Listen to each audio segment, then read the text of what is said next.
Hello students, आइए आज हम पढ़ते हैं क्लास 9th इंग्लिश की पोएम द स्नेक ट्राइंग। तो काफ़ी ज़्यादातर लोग अक्सर यही जानते हैं कि सांप कोई भी हो, किसी भी प्रजाति का हो, वो बहुत ख़तरनाक होता है और वो हमेशा इंसानों के लिए बहुत घातक सिद्ध हो सकता है। लेकिन इसमें एक सांप के पीछे कोई व्यक्ति डंडा लेके भाग रहा है उसको मारने के लिए, और कवि जो है लगातार उसको समझाने की कोशिश कर रहा है कि ये सांप जहरीला नहीं है, इसलिए इसको जाने दो। आइए किस तरीके से कवि ने सांप का वर्णन किया है और किस तरीके से वो बचकर भाग रहा है देखते हैं। ये पोएम W.E. रॉस ने लिखी है। The snake trying to escape the pursuing stick with sudden curvings of thin long body. एक स्नेक जो है बचकर भागने की कोशिश कर रहा है, एक डंडा जो उसके पीछे कोई व्यक्ति लेके जा रहा है उससे बचकर भागने की कोशिश कर रहा है। और जब सांप चलता है तो लगातार जल्दी जल्दी कर्व्स लेके चलता है, वो सीधा तो चलता नहीं, और थिन और लॉन्ग बॉडी है, उसको बड़े अच्छे से कवि ने एक्सप्लेन करने की कोशिश की है।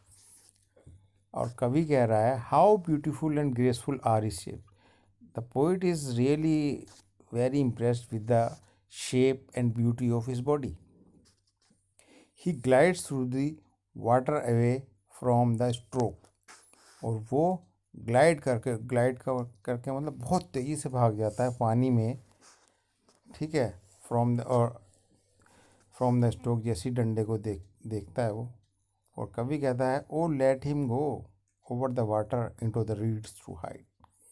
और कवि प्रार्थना करता है उस व्यक्ति से, उसको जाने दो, पानी के अंदर जो भी दलदल एरिए में जो प्लांट्स उगे होते हैं उसके अंदर जाके उसको छुप जाने दो। विदाउट हर्ट, बिना उसको नुकसान पहुँचे।